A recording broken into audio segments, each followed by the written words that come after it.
नमस्कार, मैं हूं अजय। 9 बज चुके हैं, यानी दिन की सभी बड़ी खबरें आपके सामने। और प्रयागराज से बड़ी खबर आ रही है। यहां देसी शराब पीने से 4 लोगों की मौत हो गई है। एक साथ 4 मौत से इलाके में हड़कंप मच गया है। फूलपुर थाना इलाके के इमिलिया गांव में बसंत लाल, शंभूनाथ, राज बहादुर और प्यारे लाल की मौत हो गई। सीओ फूलपुर और पुलिस मौके पर पहुंच चुकी है। शराब से मौत के बाद गांव के लोग हंगामा कर रहे हैं। पुलिस लगातार गांव के लोगों को समझाने की कोशिश कर रही है, पड़ताल में जुटी है। मगर फिर से एक बार बड़ा सवाल, देशी शराब, अवैध शराब, जहरीली शराब और 4 मौतें। सर्वेश दुबे जुड़ गए हमारे संवाददाता बने साथ। सर्वेश, कैसे हुआ ये सब, कहां से आया शराब? देखिए, ये फूलपुर तहसील क्षेत्र के इमिलिया गांव का पूरा मामला है और ग्रामीणों ने कल देर शाम गांव की ही एक ठेके से ये शराब खरीदी थी, ऐसा बताया जा रहा है। और उन्होंने जो शराब पी, ग्रामीणों का यह आरोप है कि ये जहरीली शराब थी और उसको पीने के बाद ही उनकी तबीयत बिगड़ने लगी। और सुबह से लेकर अब तक 4 लोगों की मौत हो गई है, जबकि 2 लोगों को हायर सेंटर रेफर किया गया है फूलपुर सीएचसी से। और अब यहाँ पर हड़कंप मचा हुआ है गांव में। ग्रामीण विरोध प्रदर्शन कर रहे हैं, नारेबाजी कर रहे हैं। मौके पर एसडीएम मौजूद हैं और एसएसपी, डीएम भी मौके के लिए रवाना हो गए हैं। लोगों को समझाने बुझाने का काम चल रहा है। और जो लोग गंभीर हैं शराब पीने के बाद, जिनकी तबीयत बिगड़ी है, उनका इलाज जो है पहले सीएचसी पर किया गया, अब उनको यहाँ पर भेजा गया है एसआरएन अस्पताल के। यहाँ पर भी अस्पताल प्रशासन को अलर्ट कर दिया गया है कि इनका यहाँ पर इलाज किया जाए। और पूरे मामले से हड़कंप मचा हुआ, प्रशासन अब जांच में जुटा है। तो सर्वेश, कौन लोग हैं इस जहरीली शराब के पीछे, क्या पता चल पा रहा है? प्रयागराज में देशी शराब से 4 लोगों की मौत। अब पुलिस इस पूरे मामले में पड़ताल में जुटी है। और हापुड़ में 12 संदिग्ध मौतों के मामलों में गढ़खादर इलाके में आबकारी विभाग ने ताबड़तोड़ छापेमारी की है। बताया जा रहा है कि यहां भी शराब पीने की वजह से ही 12 लोगों की जान चली गई। आबकारी विभाग ने इसके बाद कार्रवाई की है और 1000 लीटर लहन, 200 लीटर कच्ची शराब बरामद की। इसके साथ ही मौके से 2 शराब तस्करों को भी गिरफ्तार किया है। मेरठ हापुड़ की आबकारी टीम गढ़ कोतवाली इलाके में तस्करों पर कार्रवाई की है। लेकिन बड़ा सवाल कि अब तक कैसे चल पड़ा था फिर से ये शराब का धंधा? मौतों के बाद क्यों जागती है पुलिस, या पुलिस ही चलवाती है अवैध शराब का धंधा? और आगरा से बड़ी खबर आ रही है। यहां पर एक टीवी मैकेनिक ने घर में घुसकर महिला डॉक्टर और उसके 2 बच्चों पर हमला कर दिया। घायल डॉक्टर ने इलाज के दौरान अस्पताल में दम तोड़ दिया, जबकि उसके 2 बच्चों की अस्पताल में इलाज चल रहा है। घर में घुसकर हुई इस वारदात से थाना कमला नगर इलाके में सनसनी फैल गई है। चाकू से हमला कर दिया, इलाज के दौरान महिला डॉक्टर की मौत हुई थी। बड़ी खबर, महिला डॉक्टर पर हमला, टीवी मैकेनिक ने हमला कर दिया। आरिफ हमारे संवाददाता मेरे साथ जुड़ गए। आरिफ, किस तरह से ये पूरी घटना सामने आई है, क्यों उसने हमला किया? देखिए अजय, पुलिस का कहना ये है कि जो टीवी रिचार्ज करता है वो युवक इस घर में आया था और जो महिला डॉक्टर है वो घर में मौजूद थी और 2 बच्चे घर में मौजूद थे।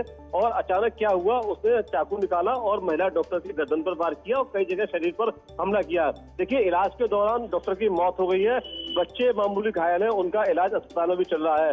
देखिए, जिस आरोपी ने इस वारदात को अंजाम दिया है, पुलिस ने उसकी गिरफ्तारी के लिए कई टीमें बना दी हैं और लगातार तलाशी दे रही है। पुलिस अब चूंकि आरोपी गिरफ्तार हो जाएगा तब जाकर पता चलेगा कि इतनी बड़ी वारदात को अंजाम उसने क्यों दिया। जी, जाहिर है सनसनी पूरी इलाके में। डॉक्टर को चाकुओं से गोद डाला, टीवी ठीक करने गए मैकेनिक ने। अब पुलिस पड़ताल में जुटी है। महाराजगंज से बड़ी खबर आ रही है। यहां पर एक ज्वेलर की अपहरण के बाद हत्या की आशंका से सनसनी फैल गई है। ज्वेलर का शव झाड़ियों के किनारे मिला है। उमेश शर्मा 5 दिन पहले से गायब थे और हत्या के बाद से परिजनों में आक्रोश है। परिजनों ने पुलिस पर लापरवाही का आरोप लगाया है।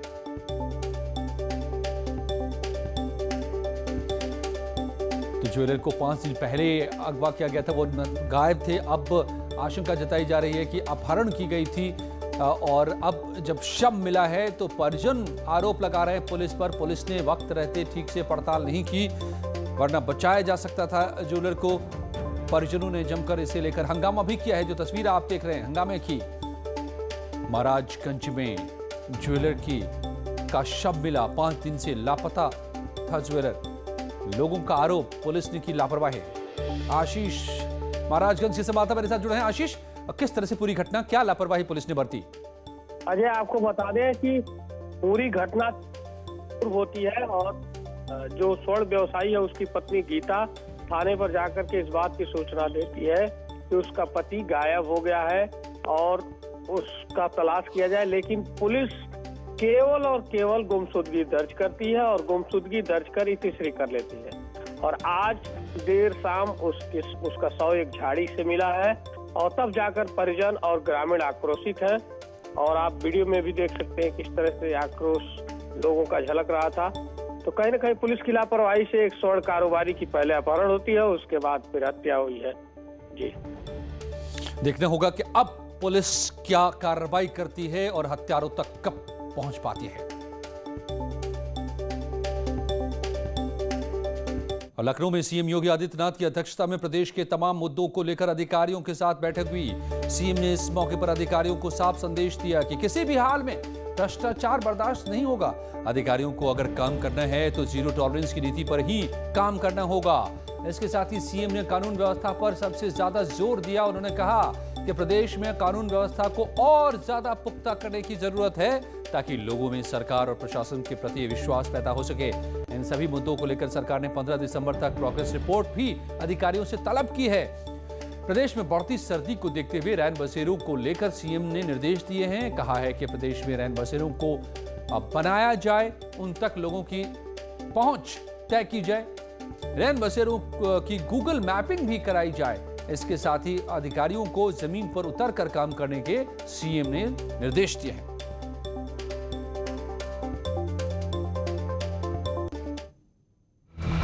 साहब का सरकारी नंबर चालू है। कलेक्टर साहब, कप्तान साहब, घंटी जा रही है, घंटी तो बज रही है। साहब फोन तो उठाइए। ट्रेन तो हो गई पर उठा नहीं फोन। सरकारी नंबर तो उठाना पड़ेगा। जी हां, दरअसल सीएम योगी ने ये सख्त निर्देश सभी जिलों के डीएम और एसएसपी के लिए दे दिए हैं कि अब जिलों में तैनात ऑफिसर सीयूजी यानी कि कॉमन यूजेस के जो फोन है, सरकारी फोन है, नहीं उठाएंगे तो उनके खिलाफ एक्शन हो जाएगा। सीएम योगी आदित्यनाथ ने साफ कर दिया है कि अधिकारी सरकारी नंबर पर अब जनता से सीधे बात करें, उनकी समस्याओं को सुनें, उनके फोन को उठाएं। हेलो, डीएम साहब बोल रहे हैं। हेलो, एसएसपी साहब बोल रहे हैं। कुछ ऐसा ही फोन अब यूपी में सरकारी अधिकारियों के सरकारी मोबाइल नंबर पर बज सकता है, जिसमें सीधे मुख्यमंत्री का दफ्तर ही ये चेक करेगा कि जिलों में बड़े साहब सरकारी नंबर को उठाते हैं या नहीं। वैसे तो जिलों के डीएम और एसएसपी के पास दिन में कई फोन आते हैं, जिनमें से कुछ पर वो बात करते हैं तो कुछ को वो रिसीव तक नहीं करते। कई अधिकारियों के बारे में शिकायत रहती है कि वो सरकारी नंबर को उठाते तक नहीं है, जिससे आम जनता को दिक्कतों का सामना करना पड़ता है। इसी को लेकर मुख्यमंत्री योगी आदित्यनाथ ने काफी सख्त रुख अपनाया है और अधिकारियों को साफ निर्देश दे दिए हैं कि पद पर रहना है तो सरकारी नंबर तो उठाना ही पड़ेगा। योगी का फरमान, फोन तो उठाना पड़ेगा। सीयूजी नंबर की हर कॉल रिसीव करें अधिकारी। डीएम और एसपी सरकारी नंबर उठाएं। सीएम दफ्तर किसी भी वक्त करेगा चेक। उत्तर प्रदेश के मुख्यमंत्री योगी आदित्यनाथ ने सभी जिलाधिकारियों और वरिष्ठ पुलिस अधीक्षकों के साथ पुलिस अधीक्षकों को निर्देशित किया है कि वे सीयूजी नंबर वाला मोबाइल फोन खुद अपने पास रखें और लोगों की समस्याओं को सुनें। उन्होंने कहा कि मुख्यमंत्री कार्यालय के स्तर से आदेश के पालन की पुष्टि की जाएगी। मुख्यमंत्री योगी ने यह भी निर्देश दिए हैं कि सभी जिलाधिकारी और पुलिस कप्तान अपने अपने कार्यालय में बैठकर आम जनता से मिलें। साथ ही साथ सभी अधिकारी समय पर दफ्तर पहुंचें और अपने अंदर आने वाले सभी कर्मचारियों और अधिकारियों को समय से दफ्तर आने के लिए कहें। Bureau report, news 18। तो साहब जिम्मेदार बने और अब बात कोरोना वैक्सीन की तैयारी की। देश में भले ही कोरोना वैक्सीन का अभी ट्रायल ही चल रहा हो, लेकिन योगी सरकार ने एक कदम आगे बढ़ते हुए उसकी स्टोरेज और कोल्ड चेन के निर्माण पर काम शुरू कर दिया है। प्रदेश में 22 जिलों में स्टोरेज रूम तैयार किए जा रहे हैं, जिसमें 4 करोड़ कोरोना वैक्सीन रखने की तैयारी है।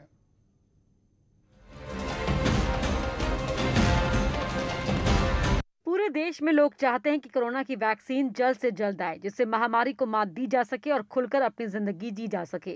वैक्सीन को लेकर कई दावे किए जा रहे हैं। कई कंपनियों के ट्रायल 3rd फेज में पहुंच चुके हैं, लेकिन वैक्सीन के साथ ही इसके रखरखाव को लेकर भी तैयारियां शुरू कर दी गई हैं। इसी कड़ी में यूनिसेफ और योगी सरकार ने एक कदम आगे बढ़ाते हुए कोरोना वैक्सीन के स्टोरेज और कोल्ड चेन के निर्माण पर भी काम शुरू कर दिया है। इसके तहत सभी जिलों में वैक्सीन स्टोर के लिए जगह भी खोज ली गई है। जिन जिलों में स्टोरेज बने नहीं थे, वहां के जिलाधिकारियों को यह आदेश दे दिए गए हैं कि इन वैक्सीन को रखने के लिए माकूल बंदोबस्त किए जाएं। यानी उत्तर प्रदेश में कोरोना दवा आते के साथ ही उन सभी लोगों को इसका लाभ मिलना शुरू हो जाएगा जिसको इसकी जरूरत है। कहा यह जा रहा है कि सबसे पहले स्वास्थ्य कर्मियों को इसके टीके लगाए जाएंगे। इन स्टोरेज में 4 करोड़ कोरोना वैक्सीन रखने की तैयारी है। इसके अलावा वैक्सीन को स्टोर करने के लिए 1600 खास उपकरण भी मंगवाए जाएंगे। दरअसल कोरोना की वैक्सीन को रखने के लिए विशेष तापमान की जरूरत होती है। इसके लिए ही सरकार अलग स्टोरेज रूम तैयार कर रही है, जिससे वैक्सीन को डीप फ्रीजर और आइसलाइन रेफ्रिजरेटर में रखा जा सके। यूं तो यूपी की जनसंख्या लगभग 23 करोड़ के आसपास है। जैसी वैक्सीन आएगी, सरकार सबसे पहले पहली खेप में 4 करोड़ डोज खरीदने की तैयारी कर रही है। लेकिन सवाल ये उठता होगा आपके मन में कि 23 करोड़ की जनसंख्या वाले प्रदेश में 4 करोड़ डोज से क्या होगा। इसका मतलब ये नहीं है कि सरकार सिर्फ 4 करोड़ खरीदेगी, ये सिर्फ पहली खेप की बात है। और फिर जैसे जैसे वैक्सीन की उपलब्धता बढ़ेगी, वैक्सीन खरीदा जाएगा और लोगों तक उसे पहुंचाया जाएगा। और आपको बता दें कि सबसे पहले यह भी तय कर लिया गया है कि कोरोना वैक्सीन किसे दिया जाएगा। सबसे पहले कोरोना वॉरियर्स को यह वैक्सीन दिया जाएगा, जिसमें हेल्थ वर्कर्स या फिर पुलिस के लोग हैं और तमाम लोग हैं। इसके बाद 50 साल से ऊपर के लोगों को वैक्सीन का डोज मिलेगा, क्योंकि उन पर कोरोना सबसे ज्यादा असर डालता है। इसके बाद फिर तीसरे चरण में 40 साल से कम उम्र के लोगों को वैक्सीन मिलेगा और फिर इसके बाद बाकी बचे लोगों को। मतलब साफ है कि अगर जनवरी के बाद ही वैक्सीन लगाने का काम शुरू हुआ तो 23 करोड़ की जनसंख्या तक पहुंचने में वक्त तो लगेगा, लेकिन धीरे धीरे कर सबको मिले वैक्सीन, इसकी तैयारी की जा रही है। और कोरोना महामारी की रफ्तार में एक बार फिर से तेजी दिखाई देने लगी है। ऐसे में सरकारों कि अब चिंता बढ़ रही है। यही वजह है कि अब बॉर्डर पर चेकिंग अभियान चलाया जा रहा है और कोरोना का टेस्ट भी कराया जा रहा है। दिल्ली समेत दूसरे राज्यों में कोरोना के बढ़ते मामले को देखते हुए उत्तराखंड के बॉर्डर में चेकिंग तेज कर दी गई है। सीमा पर दूसरे राज्य से आने वाले लोगों को अपना आईडी प्रूफ, कोविड रिपोर्ट और दून स्मार्ट सिटी पोर्टल पर रजिस्ट्रेशन दिखाना होगा। इतना ही नहीं, 96 घंटे पहले की कोविड नेगेटिव रिपोर्ट होने के बाद ही आपको राज्य में एंट्री दी जाएगी। वहीं जो यात्री बगैर टेस्ट के पहुँच रहे हैं, उनका रैपिड एंटीजन टेस्ट किया जा रहा है। डॉक्टर्स का कहना है कि अगर रिपोर्ट पॉजिटिव आती है तो लोगों को क्वारंटीन किया जाएगा। यहाँ पे टेस्ट कर रहे हैं, रैपिड टेस्ट कर रहे हैं कोविड का, and then they are registering the car and asking how many people are you in one car and your duration of the days. That's it. Over here. Yes, yeah. इसी वजह से यहाँ पे हर जगह होनी चाहिए टेस्टिंग, क्योंकि इंटरस्टेट अगर क्रॉस कर रहे हो तो टेस्टिंग मस्ट होनी चाहिए। सरकार कोविड संक्रमण के मामले में किसी भी तरह का रिस्क नहीं लेना चाहती।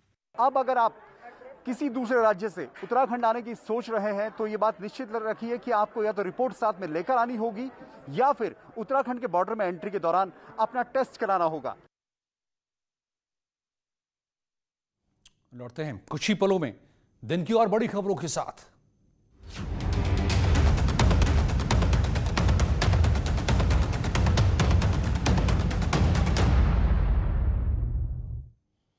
स्वागत है आपका एक बार फिर से। महापर्व छठ के तीसरे दिन सभी व्रतियों ने डूबते सूरज को अर्घ्य दिया। देखिए इस दौरान की ये खूबसूरत तस्वीरें।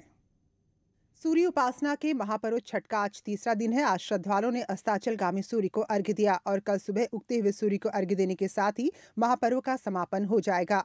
बिहार के साथ पूर्वांचल में भी छठ पूजा की धूम देखने को मिल रही है।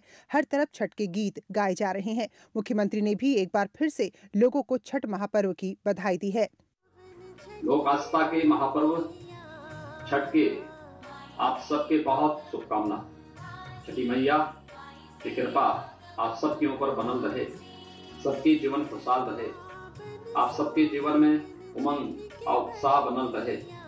परिवार खातिर कठिन व्रत रखने वाली माता और बहन लोगों पे हमारे तरफ से विशेष मंगल कामना। हालांकि कोरोना संक्रमण के खतरे को देखते हुए कई जगह पर सार्वजनिक तौर पर पूजा करने पर रोक लगाई गई है। अब घर बैठे हनुमानगढ़ी का प्रसाद श्रद्धालुओं को मिल सकेगा। संकट मोचन सेना और डाक विभाग ने मनी ऑर्डर की व्यवस्था शुरू की है। आज से 251 और 551 रुपए में लोगों को घर बैठे ये प्रसाद मिल सकेगा। कोरोना को देखते हुए ये फैसला किया गया है। कोई भी श्रद्धालु मनी ऑर्डर के थ्रू सब post master Ayodhya pin code 224-123 को मनी ऑर्डर करेगा। संकट मोचन प्रसाद जो छोटा प्रसाद है उसके लिए 251 रुपये का मनी ऑर्डर होगा। महावीर प्रसाद जो बड़ा प्रसाद है 551 रुपये का मनी ऑर्डर होगा। इन दोनों में से जिसको जो प्रसाद की आवश्यकता हो वो सब पोस्ट मास्टर अयोध्या को मनी ऑर्डर कर दे। योगी सरकार को बेस्ट इनलैंड स्टेट अवार्ड कल दिल्ली में आयोजित समारोह में मिलेगा। पूरी ये पुरस्कार मत्स्य संरक्षण को बढ़ावा देने के लिए मिल रहा है। NFDB ने ये सर्वोत्तम प्रदेश का तबका दिया है मत्स्य संरक्षण को लेकर।